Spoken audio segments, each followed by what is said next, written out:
make sure women understands like they're not broken. This is a transition. This is happening, just like the adolescence. We're going through the perimenopause and menopause right now, and understand that during this transition, what's most important is empowerment, understanding what's happening to our bodies.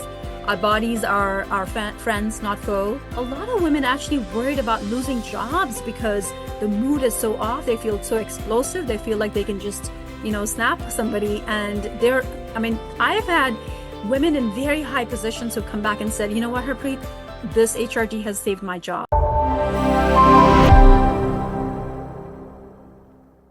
Welcome to the Peak Health Podcast, where we dive into practical science-based strategies to help you live stronger, longer, and better. Today, we're diving into a chapter of life that every woman experiences, but not nearly enough talk about: menopause. From hot flashes to brain fog, sleep struggles to shifting hormones, this transition can feel confusing, isolating, and overwhelming, but it really doesn't have to be.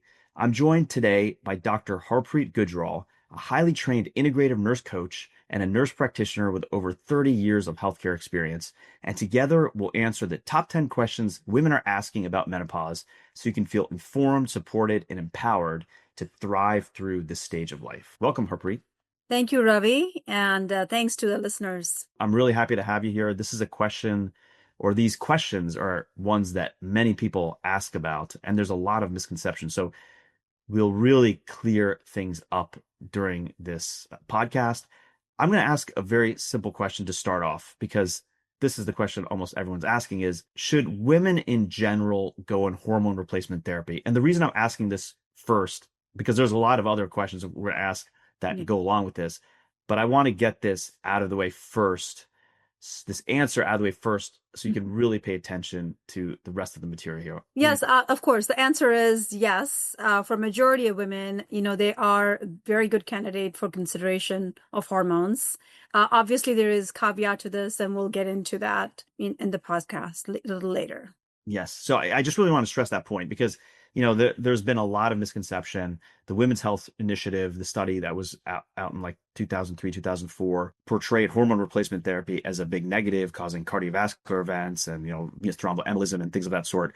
And there is some truth to that, but there's also misconceptions surrounding that. And that study wasn't done in the best way. So we're going to get to that, but let's get going with some basic questions. Let's start with just the definition of menopause. What is it, and when does it typically begin? Yeah, so menopause is a condition that, as you mentioned, all women will go through if we are of the age. And it is a succession of periods for 12 months without a period, no spotting.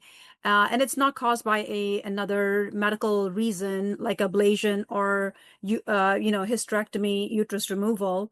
Then the woman is officially in menopause. So 12 months of no period. 12 months after the final menstrual. The final period. Mm-hmm. And the average age is about 51. There are women who do have menopause much earlier, like in 47, 48, which was my age.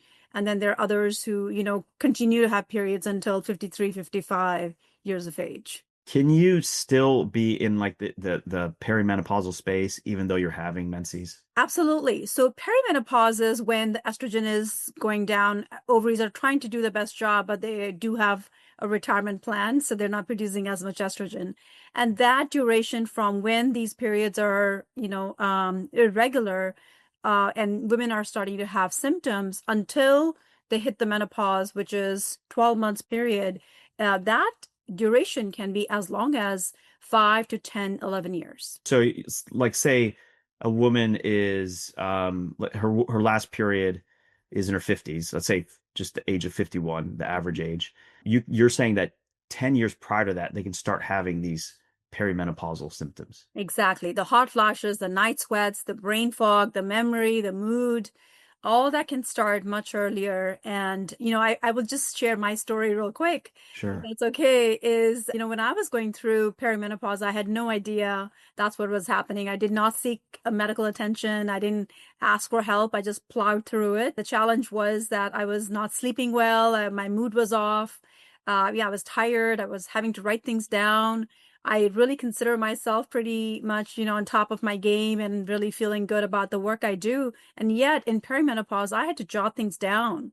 And, we know that, Lisa Mosconi's work on menopause brain, there is things that are happening to the brain because of low estrogen that causes all these symptoms. It's so common, and a lot of women just attribute it to age. They feel like they're just getting older and that's just part of life. But what you're saying is, a lot of these are related to your hormonal changes more than age itself. Correct, exactly. Mhm. And you mentioned a lot of the symptoms like hot flashes, night sweats, sleep disturbances. Can you go through those again? And there's some other symptoms that people may be having and not even realizing it is part of Yes. this perimenopause. And Ravi, what's funny is when I ask a woman, I mean, I sit down with hundreds of women every month, right? So I ask the women, do you think like you're having any, symptoms? And a lot of them were, especially the ones who are younger, 35, 38, 41-ish. And they're like, well, I don't think I'm having any symptoms, but I like the room temperature a little bit lower. I don't want my partner touching me because whatever. And I do yell at my family members. I don't know what's going on. I think I'm just overworked. But no, I'm not having any perimenopausal symptoms. And so it's almost like that water that slowly gets turned up and the frog has no idea, they need to take an action. And so likewise, there is the vasomotor symptoms, the hot flashes, the night sweats, and then the brain starts to noticing the mood changes, the sleepless nights, insomnia, waking up at 3 a.m., 4 a.m., brain fog, memory. It's like you walk into a room or you're thinking about the word that you use all the time at work, and suddenly that word isn't coming to you. Or even remembering your team members' names. And it's really embarrassing for a woman who's been in her business, doing amazing work at work, and now she cannot recall her team member's name who could be in a different department. So these women are having to write down list of names just to make sure that they are staying on top of it. And then what's not talked a lot is the libido, the low libido, the vaginal dryness, the hair and skin changes that women also experience. And I've been told by women who feel like in terms of the sexual, symptoms, like they have no interest in the partner, there is no desire. And in fact, some describe it as ground glass sort of sensation when they're having intimacy. I mean, that is, just so sad to hear that women are going through this untreated. I mean, it could be simply treated with vaginal estrogen, and yet, if they don't know what's happening or they haven't sought or they've been dismissed by one of us, clinicians, then they're going on to, having issues with relationships, hardships, their own personal health, mental health, etc., which can be pretty detrimental. Yeah, that sounds like it. I mean, it sounds like it's very difficult. And what I've heard from other practitioners that very much specialize in this is that it's, you have a certain amount of estrogen and progesterone that is produced in your body, and it's basically like turning off a spigot. When you hit menopause, it's like all of that hormonal influence is off. And as a male, men, we don't think about this. We're especially in the working world where we're all functioning at a high level. um Men just sort of, they ignore this part of a woman's journey, and the equivalent is basically like castrating a male. That's pretty much what women are going through at that time. And you can only imagine stopping testosterone immediately for a man is just completely debilitating, and would be really horrific. But that's what it seems like women are going. Every woman goes through that. It's just Yeah, life. exactly. And in perimenopause, as you know, so the hormones are very chaotic. Like, some periods, some cycles, the estrogen is going to be way too high or it's going to be way too low. And that's why a lot of times in my practice, we're not testing perimenopausal women for their hormones because it's just a snapshot that day and that moment. We do not know what it's going to be tomorrow. So there's a lot of chaos in how the hormones are no longer like symphony orchestrated, very chaotic in perimenopause. Interesting. Okay, yeah, that brings up several questions. We discussed perimenopause or have been using this term, but really haven't defined it. What is perimenopause exactly? Yes. So perimenopause is the beginning of this chaos, a beginning of when the ovaries are not making appropriate amount of estrogen. And until the woman has her last period, 12 months post last period. So a year out from last period, that's menopause. And perimenopause is when she starts having these symptoms or she's noticing something is off. And that could be, at age 35, 38, 41, etc. The second question is regarding the symptoms. Can you just have one of the many symptoms that you've described and that be your only symptom in perimenopause? Yes. So a lot of women, would say like, I don't think I have perimenopause because I'm having no night sweats, hot flashes. Like I'm good there. Yet I have this joint pain. I can no longer exercise. I've been an exercise person. I have zero motivation. I'm tired. I'm exhausted. My brain power. So they could have like one or the other. A lot of them, might have like 5 the 10 or 20 symptoms and yeah, so you can have just one symptom of joint pains.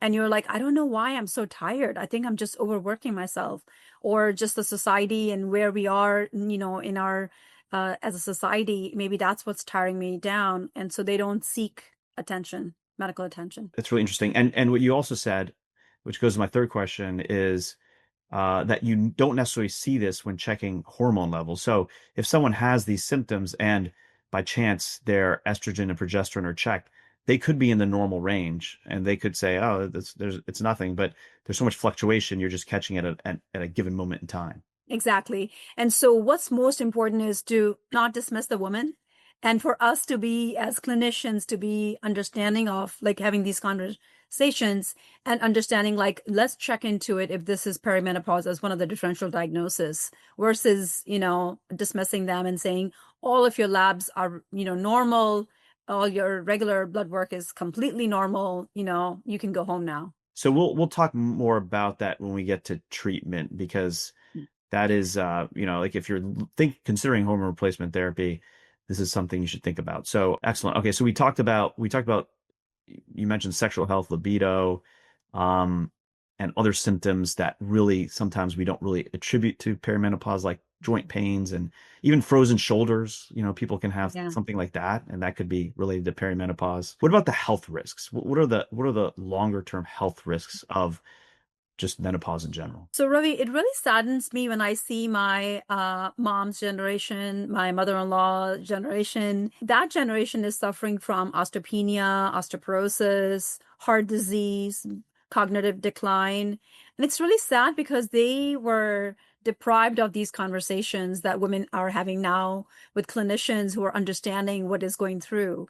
They did not have these conversations. And yet, so we know that that generation of people who are in their 60s, 70s, 80s did not get the benefit of HRT, of hormone replacement therapy. And so long-term effects are cardiac disease, bone loss, cognitive issues. And, so we need to be attentive to what is happening now with symptoms, but also what do I need to do for my, decade, the 7th decade, 8th decade, then 9th decade. That what do I do now that's going to set, the good health in that decade? Okay, so you mentioned increased risk of cardiovascular disease, osteoporosis, and fractures. What about like increased risks of dementia? Exactly. I've also even heard of maybe some GI cancers and something associated that may be associated with hormone replacement therapy. But is there anything else in that So bucket? cognitive decline absolutely is huge. And, Women should be able to have intimacy for years to come. I mean, this is something that longevity of relationship and so forth. And when this just continues and it's almost like the low estrogen, starts affecting the skin, you start noticing changes, wrinkles on the face, etc. It's the same symptoms that are happening in the vagina and urinary meatus. So women are suffering from genitourinary syndrome. They actually can start having issues with atrophy. Having issues with urinary incontinence. And this is like they're not putting one and one together and they're just suffering. And so down the road, they're having a lot of issues with pelvic floor strength and which affects their quality of life and being able to, for intimacy, for activity, for being able to, live their full life. So yeah, and you brought up another point, just sort of like your appearance, that changes significantly when you go through this stage. And you see this in women where, once they hit this perimenopausal, menopausal space, they seem like they age very rapidly. And also they gain fat in, their abdominal area, their hip areas, things like that. Talk to me a bit about this. How's this part of that process? Certainly. So we know that, this can actually cause insulin resistance. It affects the cholesterol metabolism. Estrogen is responsible for that. So women can actually start noticing, like, why is my cholesterol up? I've never had that issue. Why am I gaining midsection, they call the menopausal belly? Insulin resistance is shifting. Body fat distribution is shifting. Blood pressure goes up. And so those are all, leading to the risk for coronary artery, disease. So we really need to start paying attention in perimenopause or even sooner towards lifestyle changes because that can mitigate, so not just treatment of the perimenopausal symptoms with, hormones, etc., but also looking at lifestyle, which is absolutely important to mitigate the insulin resistance and, changes in lipid metabolism. Excellent. So we spoke a lot about the symptoms that people can expect, some of the risk factors of going through this stage in life. Before we get into therapy, anything else that we haven't covered that you think would be important to discuss? Yes, I want to just make sure women understands like they're not broken. This is a transition. This is happening, just like the adolescence. We're going through the perimenopause and menopause right now. And understand that during this transition, what's most important is empowerment, understanding what's happening to our bodies. Our bodies are our friends, not foe. And I think that's really important for us to remember. And that the more we pay attention to our bodies, and taking care of lifestyle, coming from empowerment, the more we can go through this transition easily, with ease and comfort and grace. And we're able to come out of this transition into menopause, much more stronger and vibrant. So I just want to remind the women, that is so important. I love that message, Harpreet. And that is so important because I'm sure many women think that they are broken. There's something wrong with them. They're different than they should be, but this is just a natural part of existence. And, the way our genetics are set up is such that, it's very important to reproduce, to pass on your genes.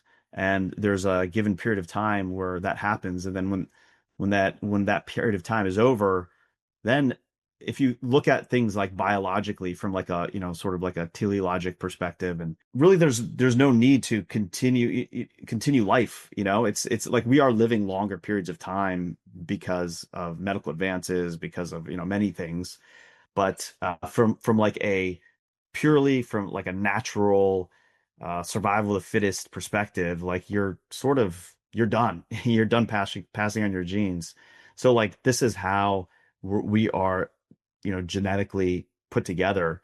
You think about it that way. That's one way to think about it. But the other way to think about it is that we now have the advances in science and then the tools to take care of a lot of these issues. So you can live a much longer life than you really need to from a genetic perspective. Absolutely. And really, as you know, I mean, we're, our heritage and, like the cultures, the ancient cultures, Chinese and Indian culture, African culture, matriarchs were very well respected. This was these were the women who were menopausal.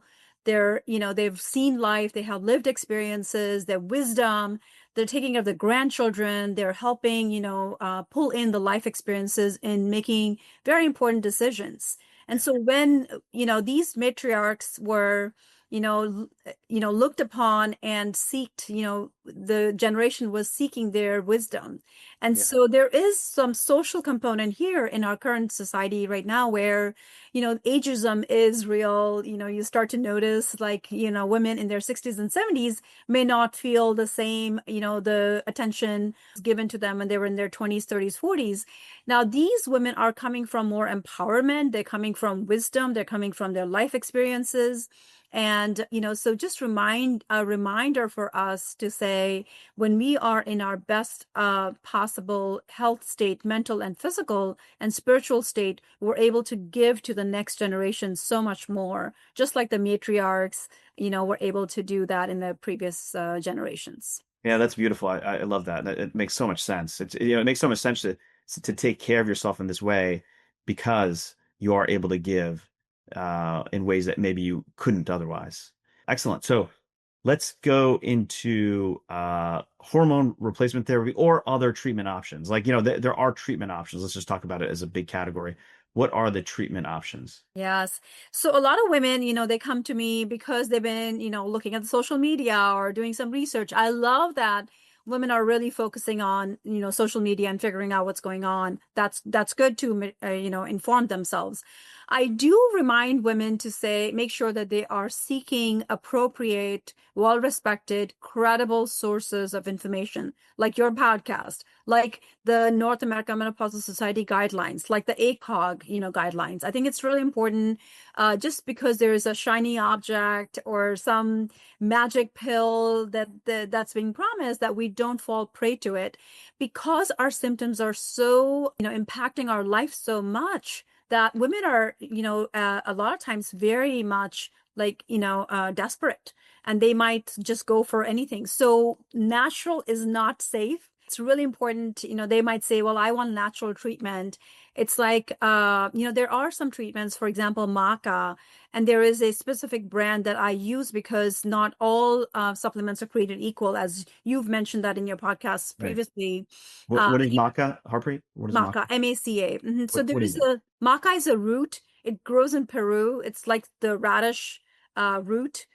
So there is a systemic review of maca that has been done. For example, this specific company called Symphony Natural Health, if that's okay to mention that, they have actually done a lot of studies in maca. So all maca is not created equal. It's really important to make sure that this is organic. It's been harvested properly. There were no additional, weeds growing around it when it was harvested, so we don't get other, contamination from other, herbs around it. I think that's really important. We know that can actually help reduce hot flashes, improve sleep, even helping with as an adaptogen. So, we have to really pay attention to the adrenal fatigue, like what is happening to this woman's life who is, working in as a, has a sandwich generation, professional, working at home, outside, taking care of the kids, taking care of the parents, and looking after a business, or, working as a professional, or a homemaker. What is going on with her life? So maca is something that can actually support not just their ovaries, but also the rest of the HPO axis. So hypothalamus, pituitary, adrenal, thyroid, and ovarian axis. It will work on all of those, better communication. This is a natural option that if Women, people want to try, they can. So they it's can. something to look up. Maca. Exactly. So, there was another study that was randomized control trial. It was 2 months long with Maca Go, that particular brand, and in perimenopause. So women 41 through 50, and they found significant improvements in hot flashes, night sweats, sleep, even mood changes, and the palpitations that the women were having. And they actually had improvement in their estrogen, progesterone, FSH levels as well. And they noticed that there were some reduction in blood pressure, cholesterol, weight, compared to placebo. I can't tell you exactly how much, but we know that 74 to 84% of women in these clinical trials actually reported that they were having meaningful hormone-related improvements. So it's great, and yet we don't have large number of studies, and these were small, subjects, small number of subjects. So more studies still need to be done for us to feel confident. But there are options like this for women who are thinking, I don't want to do HRT just yet, or women who it is contraindicated, they might consider something like that. Obviously, just a full disclaimer with MACA, they do say that, if women has a history of breast cancer or a current breast cancer, they should not take MACA just because of the concern for how much estrogen it might produce. Okay, so it's a kind of like an estrogen mimicker. It helps the whole HPA, O axis, and it actually helps the endogenous production of your body to produce estrogen. Oh, I see. Okay. What are there other natural remedies that one can consider, or even, other treatments, pharmaceutical treatments Absolutely. that aren't hormone replacement Yes. therapy? So I have seen, some women who unfortunately have a recent history of breast cancer. And for them, I've used, an SSRI, SNRI, so there is another product, the newer, the NK3 receptor antagonist called Veoza, that can actually show that women the night sweats and hot flashes get better. People can use CBT, so cognitive behavioral therapy for hot flashes. They could also use, obviously, HRT, which is the gold standard. So lifestyle is huge. My favorite, just a few things are ground flax seeds. I mean, these are so simple, Yeah. organic flax seeds that you can grind and keep in a glass jar and use that in your protein shake, use that in your yogurt, so adding more seeds in, because that has omega flax seeds. Omegas, they are also phytoestrogens. And actually and fiber, lots of fibers, which can support the gut microbiome, help with weight loss, and help with the hormones as well. Okay. Okay. So SNRIs, flax seeds, maca, anything else that you? Veoza is not on my top list just because, it can cause hepatotoxicity. So you have to manage and monitor women's liver enzymes. So that's something I've not prescribed a lot of because there are so many other options. The other thing is black cohosh, so maca and black cohosh are a few of the to-goes.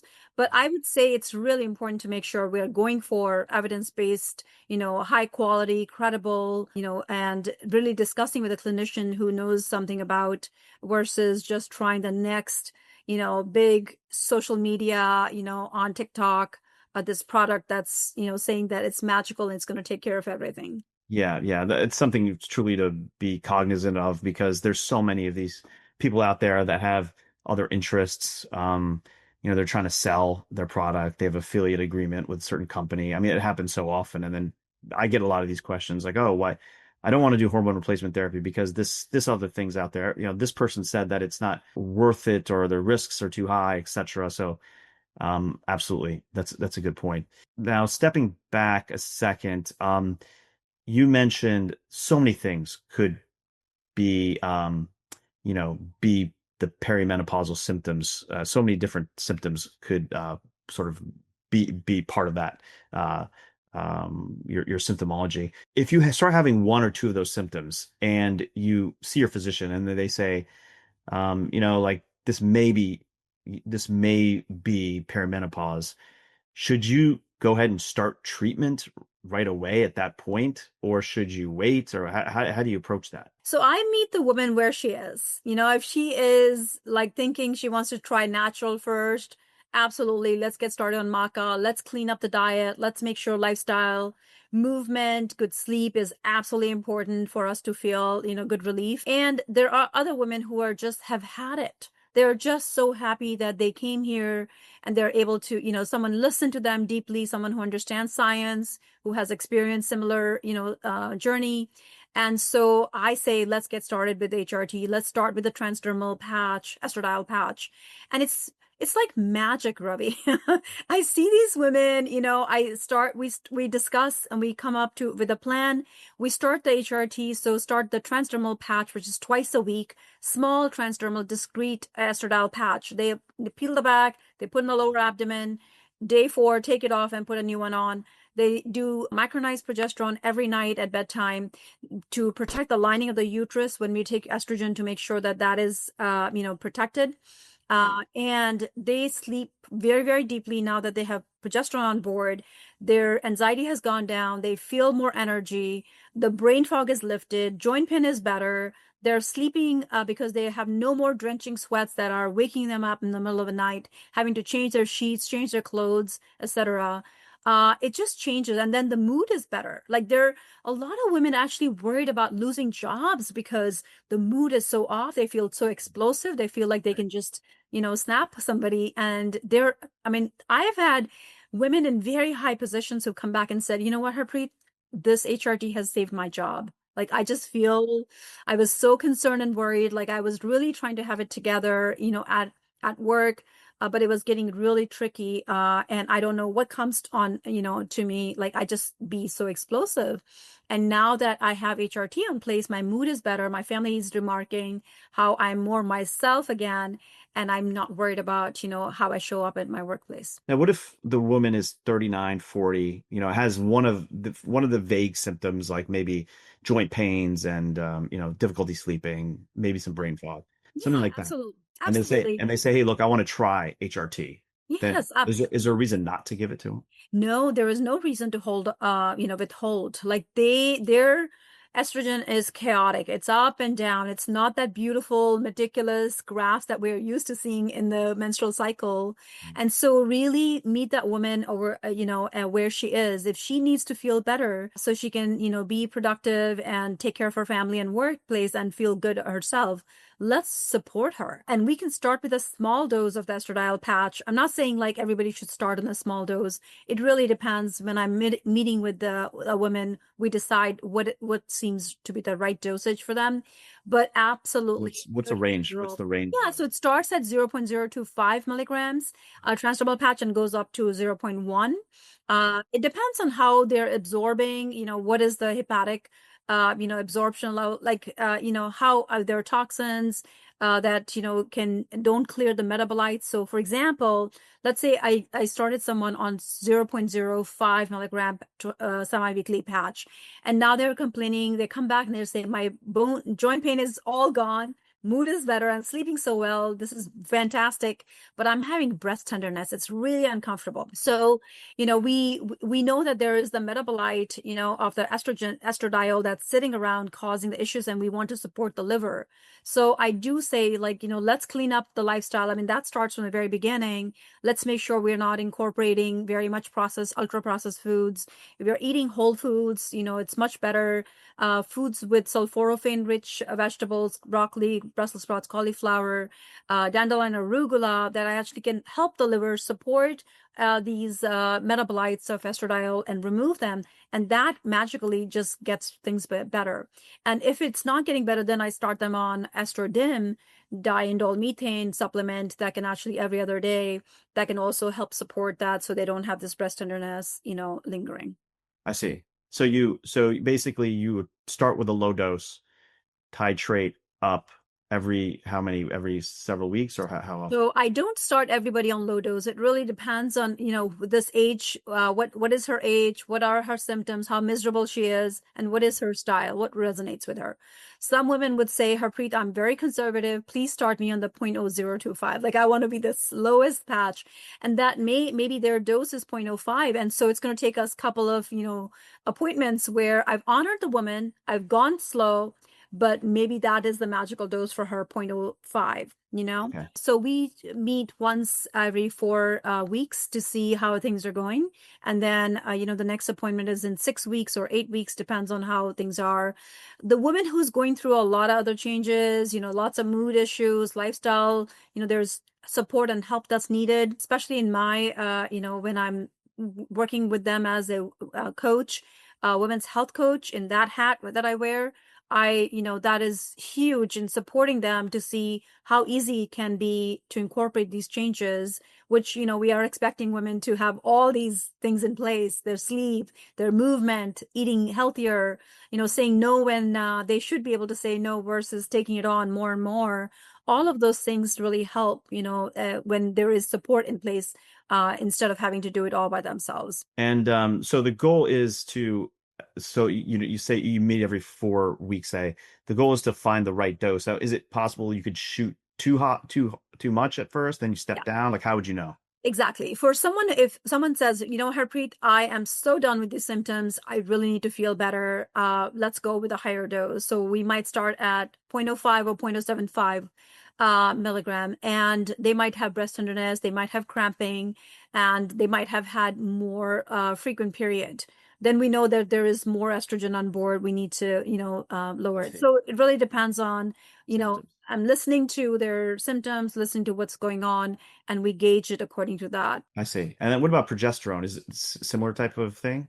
Yeah, usually the same dose. I mean, 100 milligrams micronized progesterone does the trick of protecting the uterus lining. But for some women, studies will show, like for sleep, they might need 200 milligrams or 300 milligrams. So, so it depends on when I'm working with a woman, it might be higher or lower dosage, but 100 milligrams for everybody, at least. You start 100, and then so is the symptom that you're focused on sleep for progesterone? Is that so sleep, also listening in for moods, if they're having bloating, then we don't go higher dosage.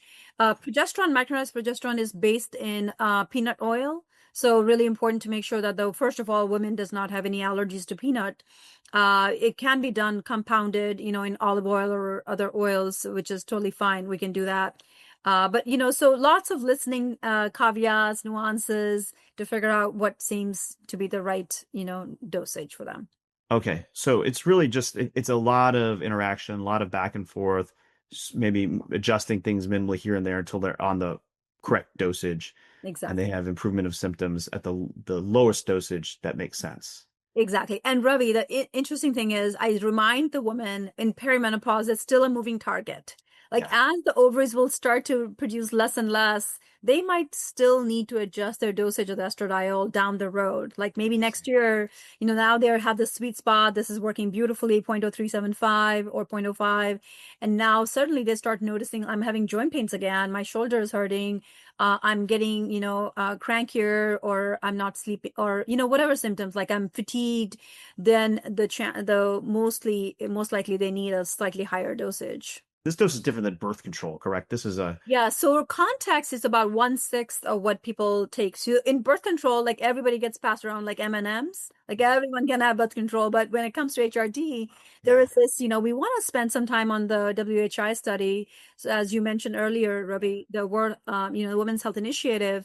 I remember so vividly, it was 2002. I had graduated in 1999 from NP school, and I remember so vividly about this, really concerned about heart disease, strokes, breast cancer, and I was like, oh no, I'm not writing any prescriptions. We're not going to offer any women, hormones, because these are so bad for women. Only to remember that, there were a lot of caveats, it was studied, there were some issues with how it was done. We know the average subject age was 63 years old. So if she was not given hormones in her 40s and 50s, she has had now developed the cardiac disease. And now we are giving her estradiol, where a plaque can actually, let loose. And now she can have issues, with that.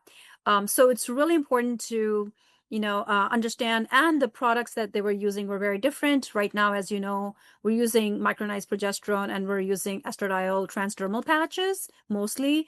There are oral, compounds also, but generally, we know that transdermal patch, according to the NAMS, North American Menopausal Society guidelines, transdermal patches, the ideal way to provide HRT. And I spoke about this in the beginning of the podcast, or we spoke about it. There's the reason that women are not getting the hormone replacement therapy that they were back, I would say, like, I guess in the 80s or 90s, is because of that study. And because there were issues with that study, it just caused probably decades of, misinformation. So now that we know what we know, and we've verified it with more science, we know that hormone replacement therapy is beneficial, but there are some caveats, right? Like you want to start at an earlier age, correct? Like you don't want, after a certain age, the risk, as you just mentioned, of maybe some cardiovascular events may go up or what have you. So the goal is to really address this with the women within 10 years of menopause. And healthy women 60 and under. So it doesn't mean that I will turn away a 61-year-old or 62-year-old, but I'm looking at all of her health history. I'm figuring out what else is going on. What is her, overall risk? So we know that with the hormones, like people will have the benefits are fewer fractures, less colon cancer, better symptom relief, better quality of life. So it's really important to make sure that we are offering it early on versus waiting, much later in the years. So starting therapy early will reduce your risk of osteoporosis, reduce your risk of cardiovascular events. There also is a higher risk of cardiovascular events with hormone therapy as well, correct? Isn't there? So estrogen is actually protective of Okay. heart. So the issue with the WHI study was that these women were 63 years old average, and when they were starting to be given the hormones, so they had not received hormones in their 40s and 50s when they actually had menopause. And Okay. so now, much later, when they've already developed the disease, they've gone through the insulin resistance, the weight gain, nothing has been done for them. And now suddenly we're giving them hormones, which were different, Which are oral. product, oral. So now they were manifesting this cardiovascular issues because, we know that estradiol or estrogen can actually, relax the vessels, and that if there is a plaque, it can actually release. So if we can protect the woman's heart and cardiovascular system in their 30s and 40s and keep her healthy and strong with good lifestyle and replacing the missing estrogen or the less estrogen, she is more likely to have, healthier heart, healthier bones, better cognition, and not, have these symptoms that women in the WHI study experienced. And then also, what about breast cancer? I mean, that's a big concern, or Yeah. even cancers in general. There are a lot of women that I see in my practice. In fact, they're like, well, I have a family history of leukemia or lymphoma or some other cancer that's not related. And they're like, oh, I don't want to go on hormone replacement therapy. Or someone says, I have a family history of breast cancer. I don't want to go on hormone replacement therapy. Yes. What are- Just because someone has history, obviously if there's BRCA or, CHEK or others, they should get their genetic tests done. If there was a very strong family history, like sisters and mom and etc., definitely I would recommend they should get their, genetic testing done. But also we know the fact of epigenetics. We know like just because a grandma had, breast cancer does not mean that it's going to get passed on to other family members, other men or women. And I think that lifestyle has such a huge role, like epigenetics. So we know that, that can actually. So I asked the woman back, I'm like, how much alcohol are you drinking? And this is not in really like saying, oh, I'm not respecting your, concern for the breast cancer, but we really need to be focused on also anti-cancer lifestyle. So Right. it's so important. Like if I'm drinking, eight, drinks a week, that's just on the weekend, two or three, and then one every night to unwind or help mitigate the symptoms, I'm not doing myself service, and I'm actually increasing my risk for cancer. So that is under my control. The genes Yeah. are not under my control. What my grandma had, I obviously, I can get tested, but obviously also need to have anti-cancer lifestyle of maintaining a healthy weight, sleeping really well, relationships that are nurturing and nourishing, spending time in nature, all of those things, exercise that can lower my risk for cancers. Yeah, because and I was looking this up prior to the podcast, the absolute increase in risk is less than one case per 1,000 women when you're starting HRT. So it's a Exactly. very minimal increase Yeah. versus the risk of having a osteoporotic fracture is, several fold. I think it's like, 15, 16 per Yeah. 1,000. And then also remembering that breast cancer, a diagnosis does not mean like, death, etc. So women, God forbid, if someone has breast cancer, they can go through the treatment and they're doing so much better. And we know that transdermal patches, estrogen patches are not increasing the risk for breast cancer. So that is so important for, us clinicians to understand and know the exact science behind it. What is the current data? I think it's really important because I even, when my patients come in and we get started and they've gone on to go see another clinician, their regular clinician, they come back and they say, oh, my clinician is very worried that I'm going to get breast cancer. And, so we have to undo a lot of information and make sure that people understand, even though initially we always mention that. I think that misnomer has to be clarified for women, but also empowered instead of the fear, empower the women to take those lifestyle interventions into their hand and feel like they can do things about, what their predisposition is Yeah. of any of those cardiac conditions or cancers. Yeah. To your point, like they may be eating a horrible diet, drinking alcohol, things that will increase your risk of cancer or other types of diseases several fold. Mhm. But they're worried about the hormone replacement, which is a very minimal risk. So it's you got to put it into context. Okay, so and a few more quick questions, Harpreet. What about the length of time on hormone replacement therapy? Some people say, look, you have to stop after 5 years or something like that. Is there a term? Is there a certain time or length of time that is or that's recommended? Yeah. So I liken this, Ravi, by, what is with thyroid hormones? Like if thyroid, gland is not working well and we're using thyroxine, levothyroxine, are we going to continue it for a long time, forever? Or are we going to stop in 5 years? Yeah. Likewise, when our ovaries are no longer making estrogen, how long are we going to continue to give ourselves the estrogen? Like, should we just choose to do it for 5 years and stop and stop getting the benefits? Or are we going to do it long term? So it's so interesting. I saw a 61-year-old, very active, very, very, amazing woman in great health. And she said, Harpreet, my mom is in her 90s. She was the woman who actually was offered the hormones. And she's like, she has better skin than we do. Her cognition, she's sharp as a tack. Like she's so good. She's been on hormone replacement therapy for like 40 years. She's been on hormones all along. Like when she was offered, she's been on it. She's in her 90s now. So And there's no sharp as a you tack. can maintain for 20, 30, 40 years. She can There's no reason to stop. There is no reason to stop. The science right now, with what we know right now, you don't need to stop.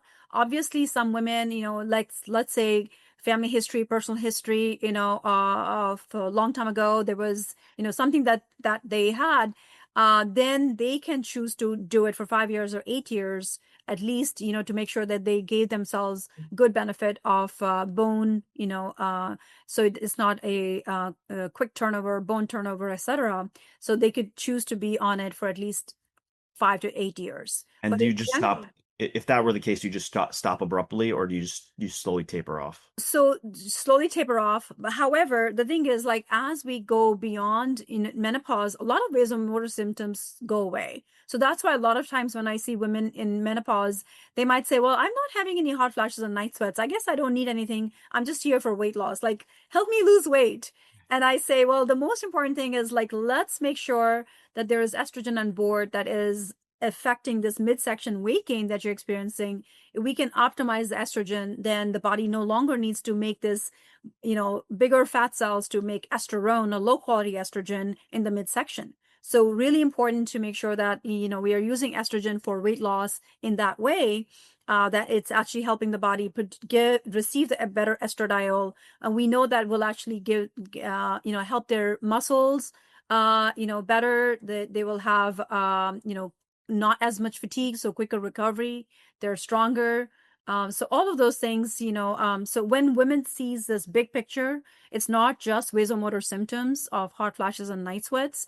Then, there is better realization like, okay, I understand now HRT can be helpful in all of those longevity, issues that are important. I know you have a sort of a we're at time here, and I appreciate it. Just a couple more questions as far as creams, or estrogen creams, Yeah. not, facial creams, even like vaginal estrogen. What are your recommendations with? Ravi, every woman who walks into an office for some kind of, hormone care should walk away with estrogen vaginal cream. Like whether she has diagnosis, even the ones who have history of breast cancer should not be kept away from vaginal estrogen because the molecule is much larger and mostly it's going to stay right in the, in the vaginal canal and the around the urethra. So these women can also benefit so much from vaginal dryness and all of the issues, the urinary incontinence, etc., by replenishing estrogen in the area, in the vulva and vagina versus keeping it away from them. I mean, we know that FDA just met recently last month, and they were trying to take away the black box warning of the estrogen vaginal cream. There is no science, no evidence that vaginal estrogen is going to cause any issues with cancers, etc. And yet there's a black box warning on the vaginal estrogen. Yeah. And so their FDA is working on removing this, which is long overdue. And I think every woman should be offered vaginal estrogen regardless. Like that is so important. It's good medicine. It's really important to listen to the woman and educate her, make her understand why we're doing this, and Yeah. and write that prescription. Yeah. Do you recommend estrogen facial cream as well to women? So it's, we have the place I work at Midi Health as a nurse practitioner. We do have a formula that we use for estradiol, and it's got a compounded cream for estrogen. In my, in my own practice, I feel like eating healthy and wholesome really makes a huge difference. Yeah. Obviously, sunscreen is really important to make sure that we are protecting our skin from early aging. Yeah. Yeah, some women swear by it and they use it. Some women have actually become very creative, and they've used the vaginal cream also a little bit, for the facial. So not a lot of science. We don't know if it's formulated for face. So I would say, really rely on the ones that are formulated for face health. Yeah, so I've had a dermatologist on the podcast, and she recommends that for women. In fact, there's like a formulation that she suggested that listeners can listen to that part of the podcast, but she recommends estrogen cream for the face if it makes sense for you at the time. Well, Harpreet, thank you so much. This was extremely educational, and we went through a lot of material. Probably could talk for another 30 minutes or so on some of these things, but I know you have a cutoff, and I do appreciate your time and sharing this with us. I'm sure the listeners gained a lot out of it. And the final question is, if someone wanted to contact you or be part of your practice, how would they do so? I know that these are a lot of, there's a hand holding and support that needs to be there. So I am passionate about it. And as a women's health coach, people can find me on LinkedIn, but I can also share my Linktree, link with you if that can be added to the show notes. It would be wonderful. So this has become my mission. Like I do this alone. And it's really become my calling right now to not let another sister have to do this by herself, alone, confused. Like we have the support system in place, and I'm here to help the women. That's wonderful. Yeah. Well, thank you, Harpreet. Thank you. Did you want to share? You had a poem you wanted to share before we end. So this one is actually based on my favorite poet. Her name is Donna Ashworth, and she has written beautiful poems. And this one is called "Wild Hope in Midlife." There is no ending here, only a new beginning. The shedding of skins you outgrew, the claiming of space you once gave away. Your body is not betraying you. It is recalibrating, teaching you to listen closer, to rest deeper, to honor the wisdom etched into every cell. Yes, the nights may be restless and the mirror unfamiliar, but within you, wild hope stirs. Hope that says you are not shrinking, you are becoming, not fading, but blazing, with a fire that needs no apology. So walk forward with softness in your bones and strength in your spirit, knowing this: midlife is not the dusk, it is the dawn of your most luminous years. Thank you. Oh, that was beautiful. Thank you. Yeah.